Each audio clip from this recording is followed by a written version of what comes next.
Welcome back to France 24. You're watching live from Paris. Time now for Media Watch, joined in the studio by James Creed. Good evening, Luke. Good to see you. As perhaps we can imagine, talking about Florence Cassel, that's the French woman that we've been talking about throughout the bulletin, just coming back to France from Mexico. She was freed yesterday. She returned to very much a hero's welcome here in France. What's the reaction online? Well, what's been interesting about this since yesterday, and indeed right throughout, Luke, is the contrasting reactions in Mexico and in France. If you look at the French media generally, indeed she got a hero's welcome at the airport. If you know, on Twitter, etc., it seems to be very positive. Yet in Mexico, it's a very different story.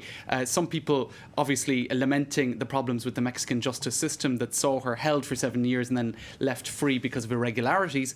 Others just believing that she's guilty, that she was involved in this kidnapping ring. Indeed, her then partner, her then boyfriend, is still in prison. So here you have the Huffington Post saying free and innocent, but not cleared of the charges, right? So there's many zones d'ombre, as they call it in French, or sort of grey areas around this case. Let's take a look at some of the front pages in Mexico.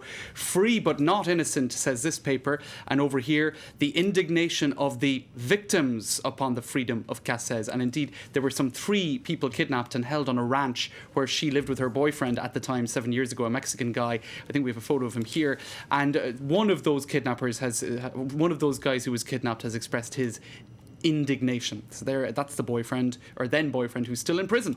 And just to show you some more reaction across the French and Mexican web, see you, Florence, and this is a hand minus half a finger because of the way some kidnappees were treated. So some people, I suppose, basically saying, we don't fully believe in your innocence. This is a guy in France saying, very happy for Cassel, and thanks to Sarkozy. Now, what's this about? Well, this case became an affair of state, essentially, at the top levels when Nicolas Sarkozy said that it was a top priority for him to have her freed from Mexican prison. This after his election in 2007. He made it a massive issue of state, and indeed there was a big breakdown in relations with Mexico over the issue. Hollande took a much more discreet approach, and indeed it seems that approach, leaving it up to the Mexican justice system, has been somewhat more successful. This is Plantu, the cartoonist for Le Monde, his impression on things. He's saying that her welcome home essentially was almost like a welcome home for a hostage, somebody who'd been taken hostage, when in fact she was a prisoner. It's not quite the same thing. And he is drawing parallels with what's going on in Mali, where there are still 7 French citizens held hostage. This person is saying here, bon, will you leave me go and we won't talk about it anymore? And these guys here are saying, where does he think he is? In Mexico? So there you go. And just finally this, some criticism on Twitter for the way the French rolling news channels basically dropped everything to cover this one story, saying you would think that the world had stopped, essentially, and we were just covering the life of one woman. I suppose that's the way news works. Some stories come up to prominence, others don't. But that is the issue with rolling news. Very contrasting issue there, the take on both sides of the Atlantic to a different story, but similarly on two sides of the Atlantic. And El País being taken in by a fake picture of Hugo Chavez. We have that picture if we take a look on the computer. This was on the front page of Spanish paper El País this morning. And this is the video behind that image.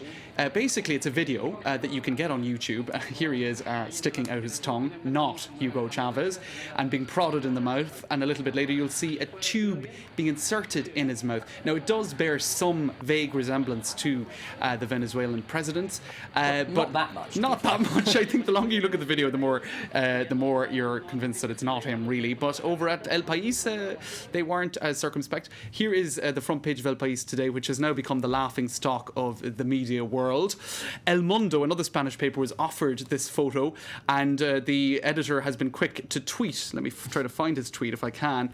That's not the right page, but basically others in the media world have been saying, well, we didn't fall for this. Pedro J. Ramirez of El Mundo saying, if you see that photo in other papers, then you'll know it's authentic. Otherwise, you'll know that we were right. All's fair in love and war and media battles, especially.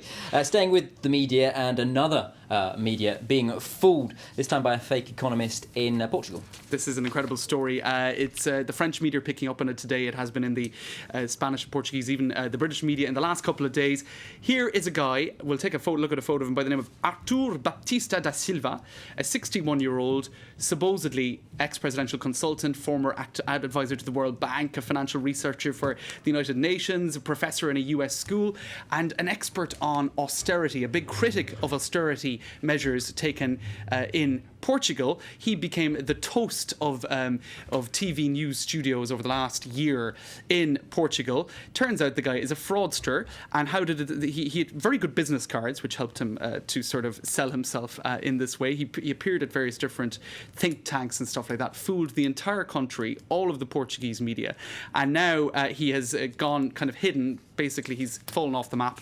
But he does have a Facebook page, which is inserting him in all sorts of other scenarios. Here he is fishing. I think there's other photos of him too in various other guises. So you can see, yes, his fraud is being perpetuated online. Yes, exponentially, it would appear. James Gruden, thank you very much for that look at the world media and some of the mistakes that they have perhaps made in the past 24 hours or so. Now we're going to take a look at the latest buzz on the internet, including NASA needing help to fix the International Space Station. That is in Web News.